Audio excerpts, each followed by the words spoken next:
Hello and welcome to HomeTech. HomeTech is a podcast dedicated to discovering new and emerging technologies for the home. We discuss news about the Internet of Things, home automation, and more. I'm Seth Johnson in Florida, and I'm joined by Jason Griffin in Los Angeles.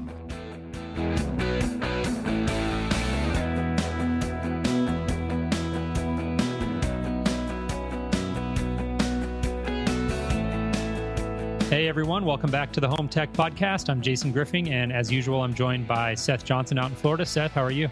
Doing well, Jason. How's it going? It's going great. Just excited for this episode. We actually had a gentleman on named Dipul Patel from EcoVent, and EcoVent's a very cool company doing a lot of really cool things with HVAC. They're pretty early on in the process, so we won't divulge too much, but it was a great conversation, and we'll get into that here in a minute. And it's a really cool product. I'm excited to see, how these guys do when they can finally bring it to market. Yeah, it's a very exciting product. Everybody I explain this to and how it works, which, it'll, like you said, it'll be more in the interview of how it all goes together. They instantly want one.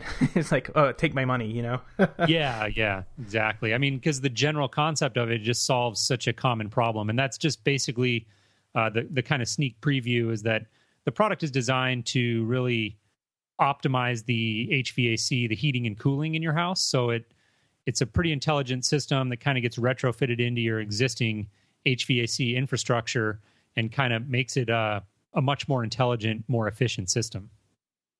Yep. And, well, speaking of taking my money, the rumor has it that next week Apple may be getting into the home automation market. Yeah, obviously huge news. Really excited to hear what they have to say. At the time of this recording, it's still kind of the Apple rumor mill at this point. But obviously it's being reported very widely, so there's got to be something to it.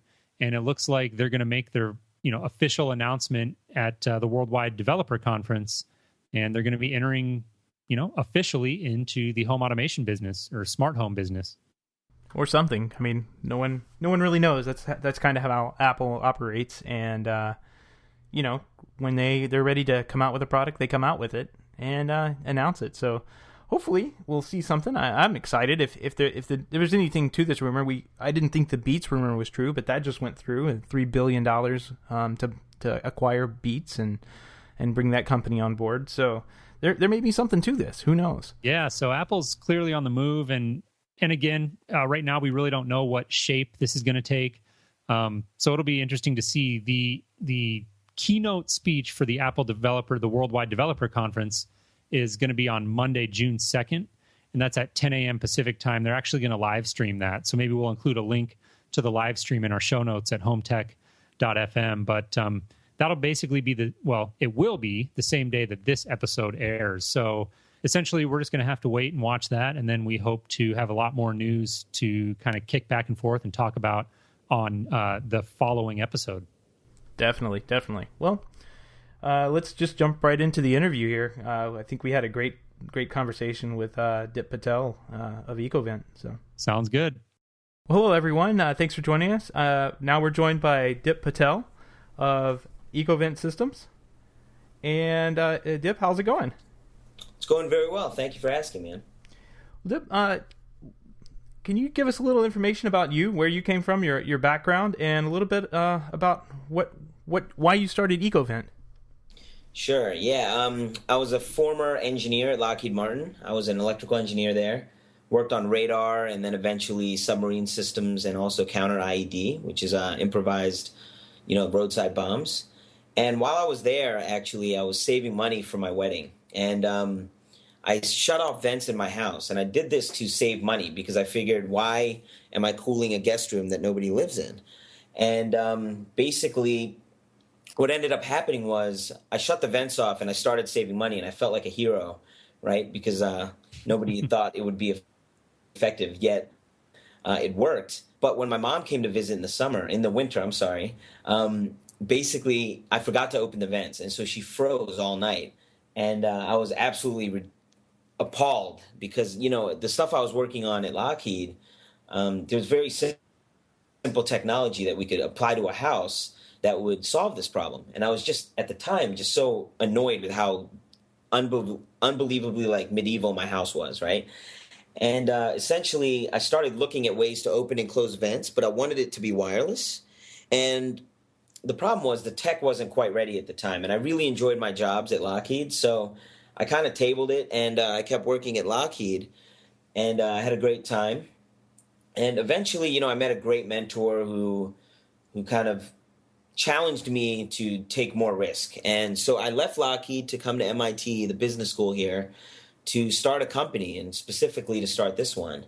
And I've been going full steam since then, built a great team, and here we are today. Very cool, very cool. Well, I mean, could you give us a real quick like overview of what EcoVent is? What is EcoVent?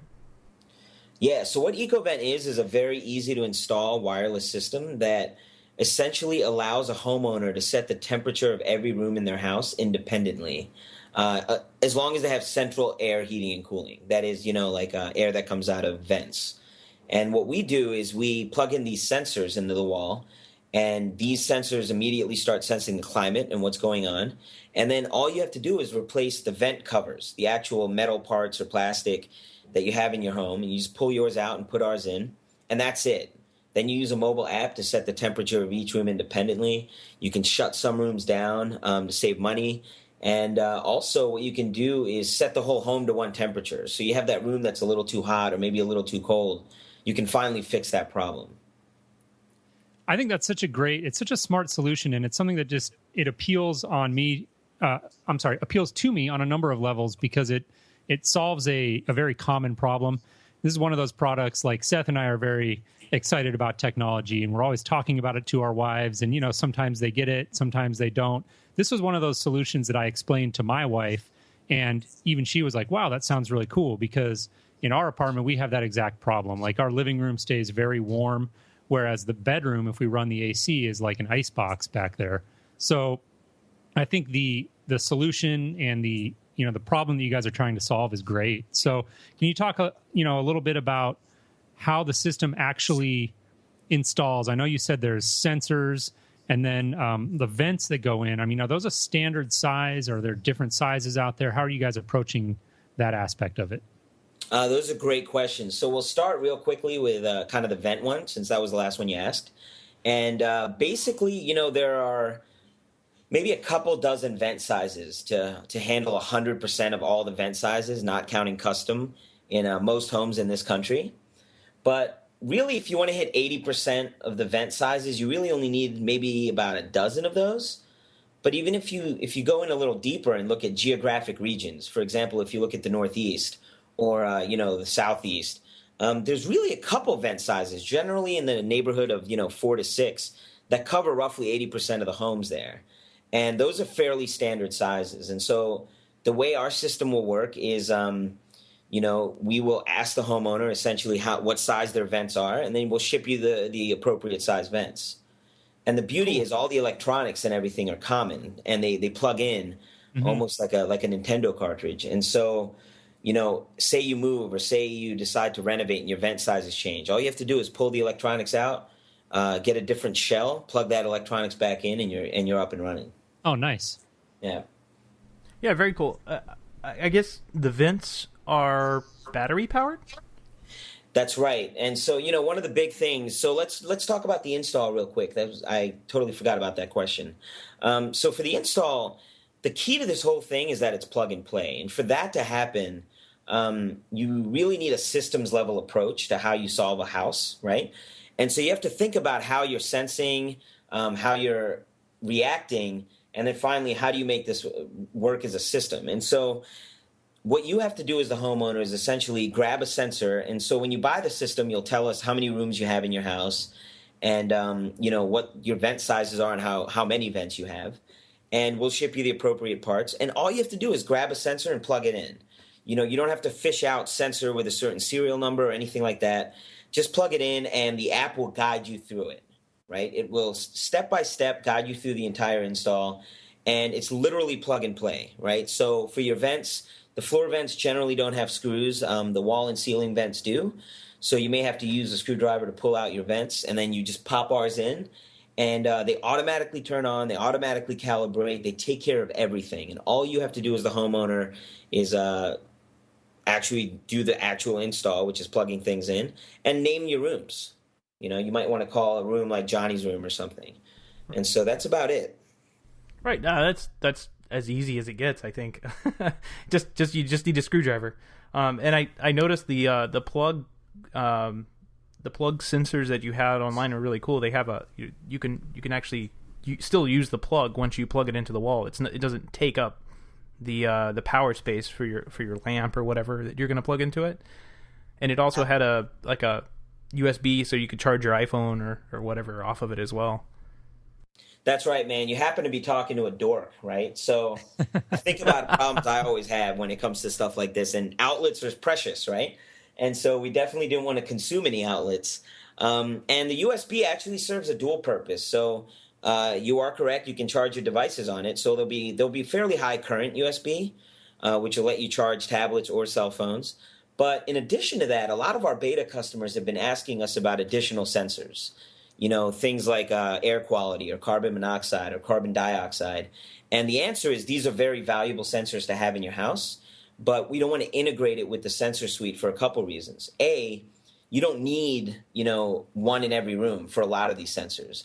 And B, we don't want to lose focus right now on what the core focus of this company is, and that is to make you very comfortable while making your system as efficient as possible.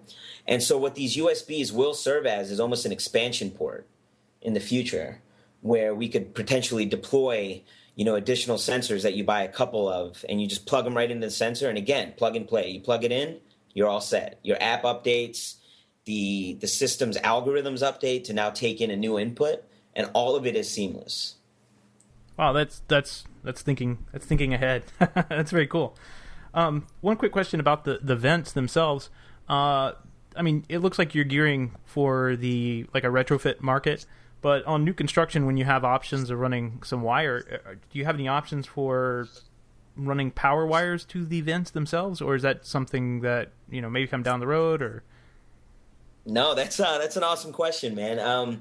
No, we have thought of a connector. So if this is going into new construction, not only can you plug in the sensors into a low voltage power line, but you can also potentially add sensors to the vents, right? So potentially a builder might want to add mold detectors, and air quality as well. And so the way we've designed our components is for very easy add-on, similar to what I mentioned with the sensor platform. And when we do go to new construction, or when new construction comes along, there'll be a level of customization that's offered because those vents have power going to them. Nice. So you are engineering a little bit of flexibility in that regard into the system, which I think is good. As far as this particular product goes and the problem that it's trying to solve, it's a problem that's really limited to kind of single zone HVAC systems. And for some of our listeners may not know, and maybe you can touch on the difference between a single zone, and there's some people out there in some of the homes that Seth and I work in where they've already got a multi-zone HVAC system. So can you tell us what the difference is, or maybe what the pros and cons are versus investing in a multi-zone HVAC system, or just kind of retrofitting the one you have with your solution? Oh, great question. Okay, so we'll start with the basics of the difference between a single and multi-zone. So think of a single zone with a home with a single thermostat, similar to having potentially, think of it this way. Your whole home is getting heating or cooling, right? So there's one thermostat controlling your whole house. Your whole house is one zone. It's the same as having one light switch to control every light in your house, right? Now, some homes come with multi-zones, and in new construction, a lot of the newer homes that are going up come out with 2 or 3 zones, and a lot of people have actually retrofitted their homes to multiple zones. And what that means is you have essentially 2 different kind of areas within your house. Think of a car where the passenger and the driver have different temperature preferences, and they have those little dials, or a sleep number bed, right? It's just making your home into smaller containers, if you will. Mm-hmm. The way this happens is multiple ways. One way is in new construction or even retrofits, they'll put a whole extra heating and cooling kind of unit and run additional ducts, and they'll separate, say, the upstairs to the downstairs, right? Or they'll separate, like the garage or, I don't know, guest house or something like that. Right. Some more sophisticated systems actually install, they don't necessarily need a new heating and cooling kind of burner, an additional one. What they do is instead install baffles inside the ducts. This involves, cutting into your ducts, putting in some baffles, running cables everywhere. And essentially what these baffles do is act like air redirectors within the ducts. And then there's also some other, systems out there that put airbags inside the ducts. There's also some that have motorized vents as well. And basically, one concern, and some of our beta systems, are going into homes with 4 zones, some with 10 zones. These are very large homes. But even homes that have multiple zones have problems. And the reason is nobody is still looking at this house as a system. Right?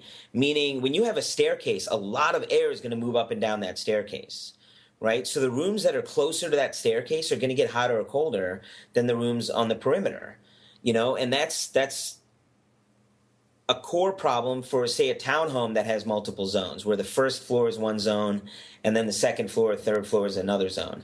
You still get a lot of blending. And not only that, but you also get within zones, you end up having temperature variance between rooms.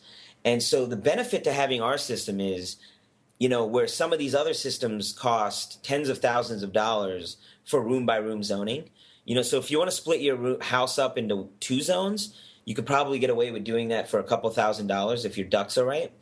But if you want room-by-room or even multiple zones, the prices go up quite a bit.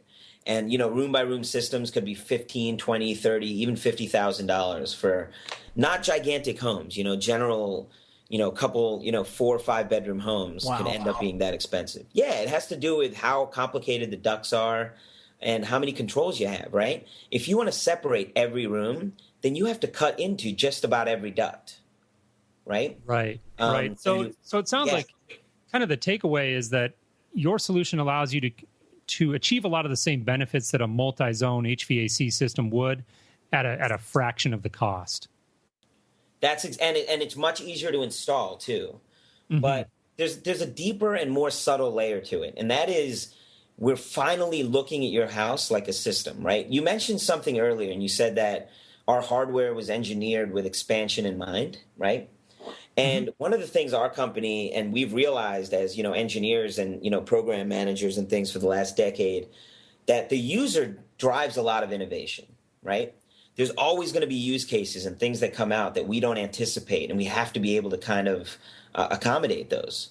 And one of the things that, in the military and in DoD is very big is software-defined systems, right?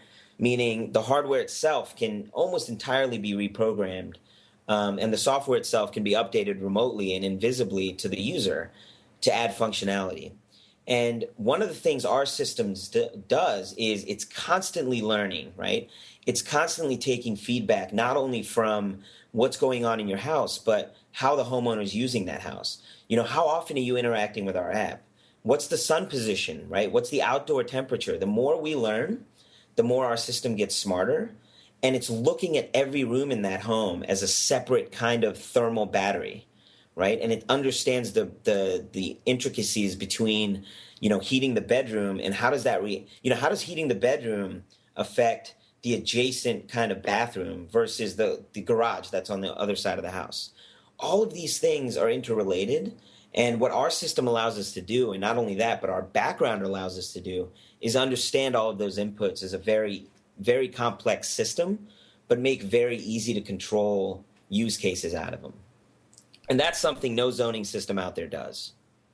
Right. Yeah. I actually have a background in HVAC, and I completely follow you here. Where those systems are kind of dumb systems, right? They have thermostats that call when in the individual zone. They'll have a thermostat that calls and said, "Oh, I need to cool down, or I need to heat up in this zone," and then the baffle will open up and allow air to flow through. And this sounds like your system sounds like every zone in the house or every baffle in the house coordinates and reacts together, which is much smarter than the older systems or the traditional systems that are out there right now. And that's pretty cool. Yeah, I mean, the newer systems are getting pretty complex. Like some of the higher end systems from Honeywell and Carrier have multiple fan speeds. They understand humidity movement and all kinds of cool stuff like that. But even still, it's not as adaptable as ours. And you mentioned baffles, and one of the funny things that came to mind was one of our beta customers. She's awesome. She's got this brownstone, and she just had it renovated. And she had a whole HVAC system put in about 2 years ago. And in her second zone, her two daughters had largely varying temperatures between rooms. She couldn't figure out why. And so when we put EcoVent in, we recognized, hey, one of these pipes wasn't getting any air at all, right? And, our guys peered in there, and they saw that the baffle was closed, right? So when the install was done, the baffle was closed, so that room never got any air. Oh, geez. Right? And so the other thing our system does is it gives homeowners, finally some visibility into what's going on in their house. And we're learning that our beta customers are loving the data. They're consuming it like crazy. Yeah, I was just curious. I've always been taught that when you cover up a vent, like you were saying at the beginning of the show, if you start doing that around the house or even in some small offices, that can really cause some issues with the system in general. So what happens is the pressure builds up inside your ductwork, and then the fan doesn't move any air, and then humidity takes over and starts freezing on the coils, and it just kind of cascades into this horrible event of your system freezing up. I guess with your system, the brains and everything behind the vents actually prevent that from happening?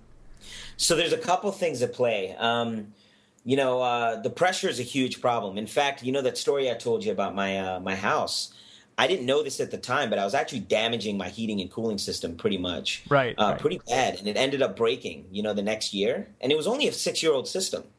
And so here's the deal, right? If you, like you mentioned, when you have too much pressure, what ends up happening is your condenser coils can freeze up on your air conditioner.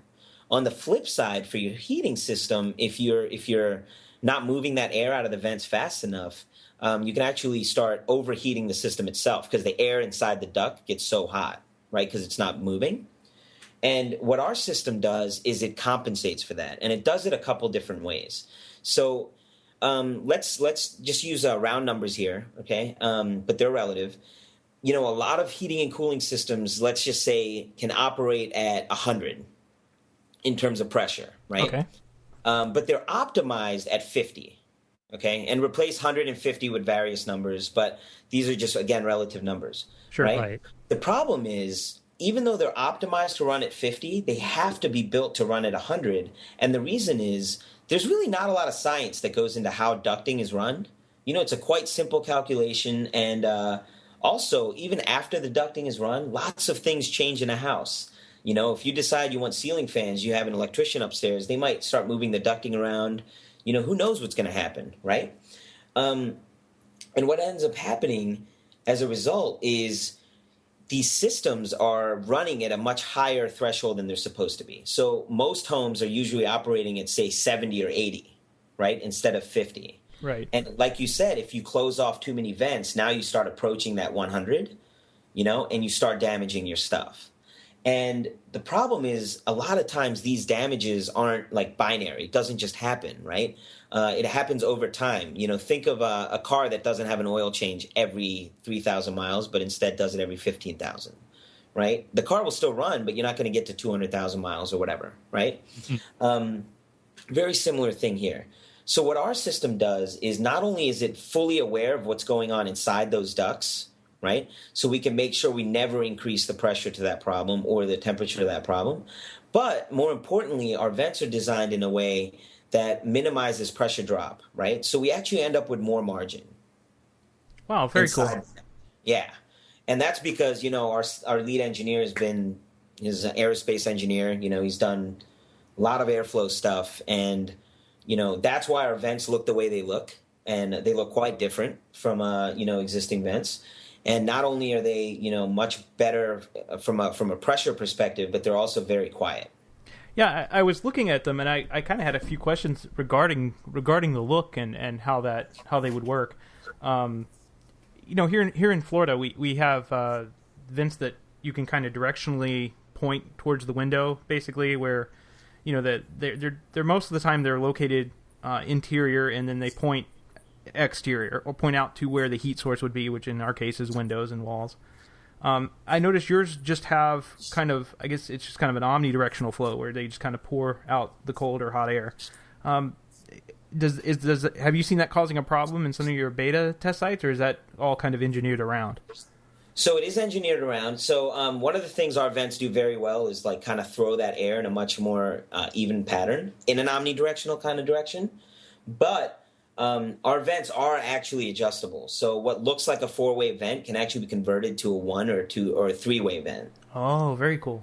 Right, and then not only that, but the vents that you see on the website and things are representative of a wall or a ceiling vent. But a floor vent will look different and will throw air differently as well. Right. We don't have too many of those down here. No, no, you don't. Yeah, so clearly there's been a lot of thought given to how the vents operate. I'm actually curious about the sensors themselves. What type of network are those sensors using to communicate? Oh, yeah. Right now the sensors are on a Wi-Fi network. Okay, and so do those auto-configure, like join your Wi-Fi kind of automatically, or how does that process work when you unbox them and install them for the first time? So are any of you guys, do you have Sonos by chance? Oh, yes. Yes. Do you know how Sonos has their bridge? Mm-hmm. Yep. It'll be a very similar process. We will have a device that you plug into the wall, and you can connect it to your home network. However, we're looking at ways to potentially remove that. But the intention is for our network to be a subnet to your home network. Gotcha. And the reason we're doing that is because we take privacy and security very seriously. Sure. And so that allows us to ensure all of our communications is secure and our information is assured. That's very smart. So you'll kind of have your one little bridge device that's hardwired into the router, but the rest of them communicate over their own, over their own little network. That's right. And you don't necessarily have to hardwire our router in because, our bandwidth isn't as high as Sonos. So we can actually get away with having a dual band bridge that allows you to connect to your Wi-Fi. Very cool. Very cool. So I think most people at this point are sold. And it kind of brings us to kind of a tricky question for you right now because you guys are just getting started on how much the system would cost. And you probably, I'm not even sure if you've figured out a method of distribution, if you guys are going to sell direct or through distribution itself, or you're going to, I don't know how that's all going to work, and I'm not sure if you guys have thought that out either. I'll let you go ahead and ask. But at the same time, would there be any utility provider incentives to install a system like this? Or do you think that would be kind of an option for people? Maybe their utility, their gas company or their electric company would offer any incentive for them to install a system like this? Oh, absolutely. And, I encourage all the listeners to look up the Desire database. That's DSIRE. It's absolutely tremendous. It's made by the University of North Carolina, I want to say. And what it is a very simple database of by state what rebates are available to people for energy. And it's amazing. There's so much free incentives out there, and this is such a good way of disseminating that information, so I strongly encourage it. But the reason I bring this up is because you're absolutely right. Utilities will definitely at some point offer rebates for a system like ours. But the problem with utilities and basically partners in general that want to, that offer rebates or incentives is they first need a production unit that has been proven for a long period of time, right? And so what we're trying to do is be very, upfront about what our timeline is. It's an executable timeline. Just about all of the core engineering on this company has been through this rodeo before, manufacturing. We understand what it takes to develop hardware and software and the timings associated with it. So what we're doing is creating these relationships with the right utilities, and basically saying, what is it you need to see from us so that when this product is out in the market, we can get these rebates as soon as possible. And they're as keen as the homeowners are, because the people at these utilities are just people like us. They go home to a similar house, right? And they have the same problems that we do, and so they get it. And it's just a matter of the timing, getting the systems kind of built, proven, and initially our goal is to sell this to homeowners. That's why it's so easy to install, and that's how we're selling our beta systems. We ran an ad campaign, and we essentially basically filled up our initial beta pilot program, and we are storing one slot for your listeners.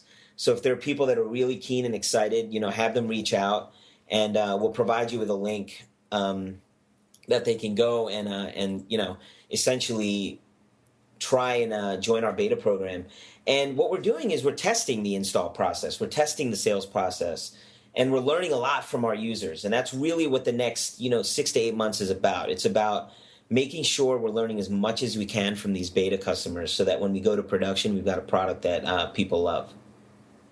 Awesome. Well, we really appreciate the beta offer from you guys. And we'll have to follow up with you after the show and get a link from you. And people can stop by the show notes at HomeTech.fm, and we'll leave a little bit more information about how to participate in that. And hopefully we can find somebody out there who's, excited to use the product, and we can hook you guys up with them. So I think that's great, and we appreciate that. Of course. You spoke a little bit about utility providers and possibly trying to partner with them. And when you said the word partner, it made me think of another aspect of that, which is sort of the model of open APIs and SDKs. And that's obviously really big in home automation. Have you guys given much thought to opening up an API, maybe to integrate with third-party control systems such as Control4 or iRule or anything along those lines? Absolutely. It's a huge value to us, right? We'll definitely have APIs, for all of the data so that our customers can kind of do their own data analytics, and have fun with their home. In terms of allowing control of our system, this is definitely something that we want to integrate with, platforms out there, because we want this to be as easy for homeowners to kind of bring into their home as possible. But at the same time, the hardest thing about this system is the controls.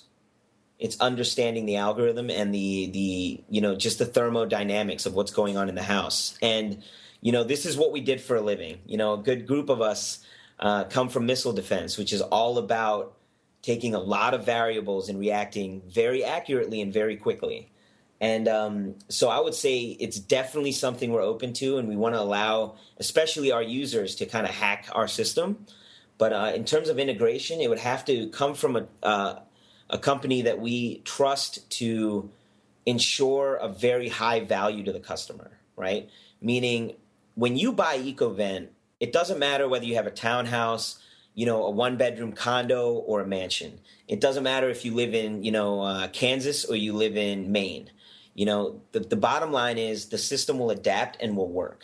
And the homeowner won't have to program. You don't have to tinker. You don't have to screw with anything. That finally your house is intelligent from a thermal perspective, right? From a system perspective.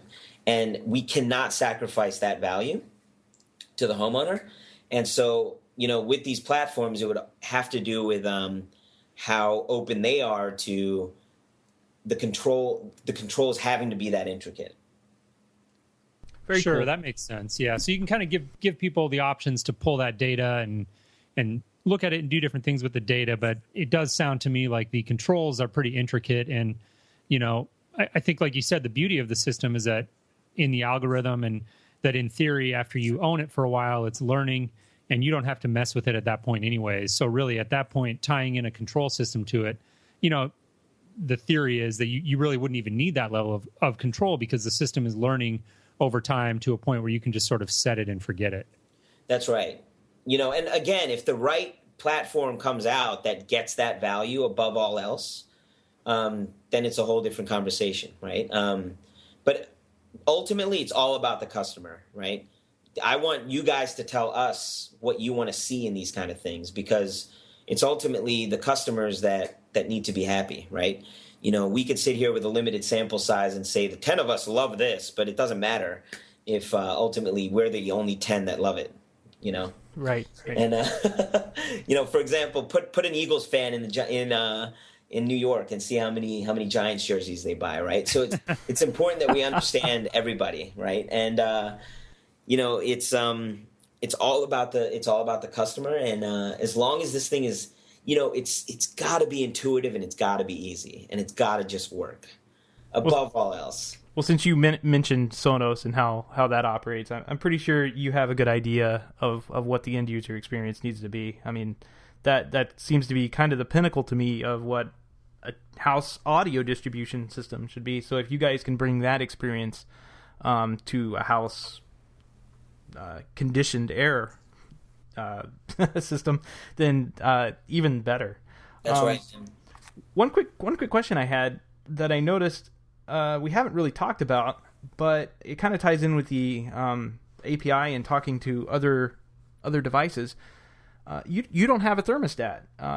It looks like you still need a thermostat to operate your air conditioning system, and then your system may in turn talk to that thermostat. Is that the idea? That's the idea. So you're absolutely right. The idea is that we want to integrate with every Wi-Fi thermostat out there.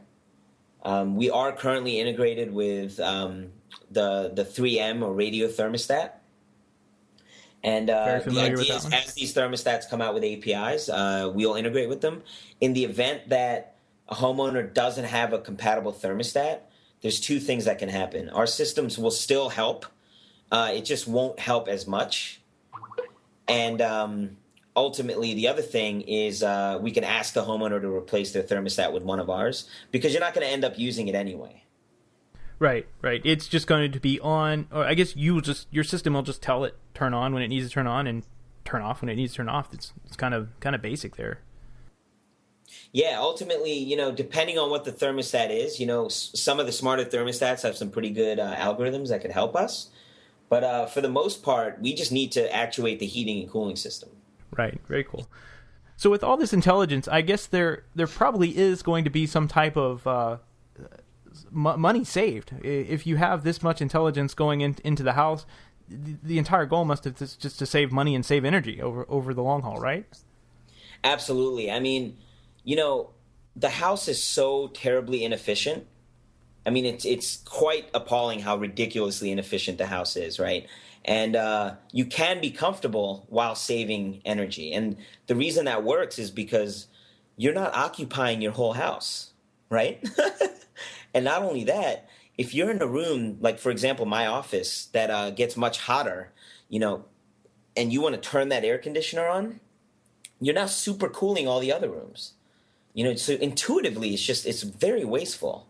And understanding these relationships and redirecting that air has allowed us already to show that people can be comfortable while saving great energy. And, our models show amazing numbers. And, so far, our beta systems are showing 30% energy savings for heating and cooling costs.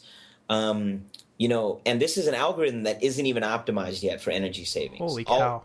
Yeah, this energy saving, this algorithm that we're running right now is simply trying to get the rooms to the right temperatures. Wow. Right? It's not even doing any of the cost saving stuff. And there you have it. The proof is in the pudding. And it's unreal how inefficient a house is. But it's time to fix it. Yeah, and you guys have on a video on your website, you've got a great analogy that I think really drives that point home. And it's like, imagine if your house had one light switch that turned on every light in the house or turned off every light in the house simultaneously.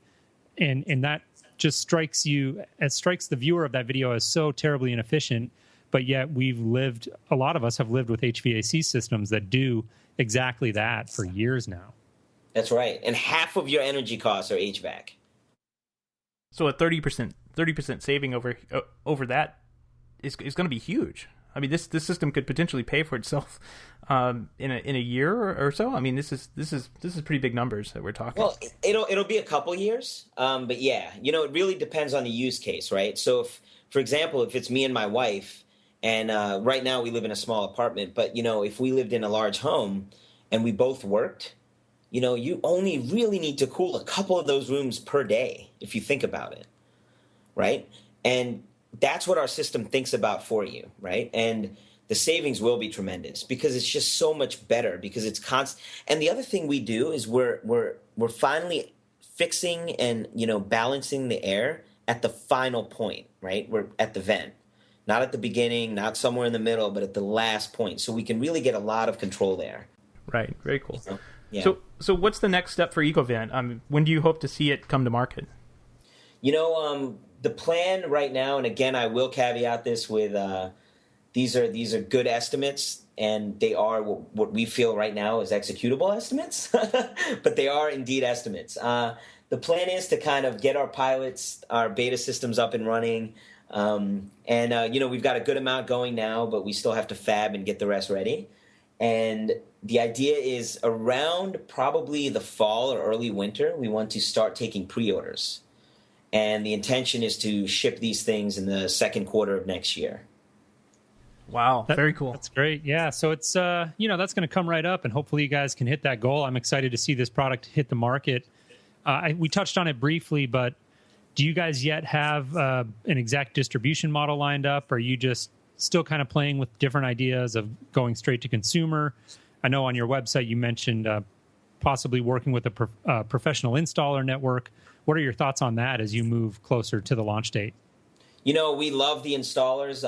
A lot of them are good friends of ours now, and it actually is why we're so aware of the pressure problem. In fact, we wrote a white paper on it that's on our blog that basically came from, installers giving us such good info. They're saying, have you thought about this? Have you thought about that? And the more of them we talk to, we realize there's a lot more to this than we thought. And the plan is, to have this as easy for the homeowner to get, right? So some homeowners are perfectly comfortable, buying IKEA furniture and putting it together. Some buy it and hire TaskRabbit, right? Mm-hmm. And yet others others go and buy full furniture. And so, the initial distribution strategy, again, is to take pre-orders from interested homeowners and get it into their hands and show that the system is highly reliable and that it works regardless of what the house looks like. And what that'll allow us to do is really put a lot of the contractors and distributors and builders, at ease in terms of, risk profiles. Because these guys, they're very busy guys, and they've got a lot going on. And believe it or not, zoning an HVAC system, the way it's currently done is quite difficult. And to do it right anyway. And the last thing these guys want is a system that starts to fail, right? And as a result, I have to prove to them that our system works well, and luckily our beta customers and homeowners, have a higher tolerance for risk, and so they're willing to buy a system that when we put it out there and we say, look, it works, it's been designed by these guys who understand reliability, it's been running for 2 years now in beta systems with no problems, and we'll give you a great guarantee, people will buy it, and they'll try it out. And the channel is to say, okay, let's appease these people, let's get it into their hands. But then as the people that are less comfortable installing it on their own or really just want a guy to come and put it in, we also will distribute that way through a great value prop there as well. Very cool. Yeah, I think I can speak for Jason when I say that we're very much in the same boat as the HVAC guys, where we can't take risks on products because we end up out at a job site troubleshooting some product, and we completely understand like exactly what you're talking about here. It makes complete sense to us. Hey, and what else we're doing is we've got HVAC professionals on our advisor board. We've got great mentors, and not only that, but we're going to get systems in the hands of these professionals, right, as beta customers. And we're going to let them tell us what works, what doesn't. Why certain decisions we make are dumb. And we're perfectly okay with that. We're okay with understanding that some of the decisions we made are dumb. But the trick, that's the point of beta, right, is to learn all these dumb decisions now. Exactly. This is such a different way of zoning, like you mentioned, and a lot of contractors are very excited about it, if it works. Again, the caveat is if it works, and our betas are working. And, you can only take my word for it so much, and so we just have to get it out there for them. Exactly. Well, Dip, I want to thank you very much for taking your time and talking with Jason and I about this exciting system that you guys have come up with. No problem. And, I encourage your listeners to reach out with any questions. My email address is Dipul, Dipul, at EcoVentSystems.com. And I'm perfectly okay with you publicizing that. Feel free to reach out with questions. We're here to learn. We're here to answer them. And awesome. Let's solve this problem. Let's kick this problem once and for all, right? It's been too long. Yeah, absolutely. So thanks again for coming on the show. And again, just to wrap up, we will post some more information about the opportunity to join the EcoVent beta program on our website at HomeTech.fm. If you look for the show notes there, we'll post some information about that. So once again, Dip, thanks so much for taking the time to come on and join us, and take care.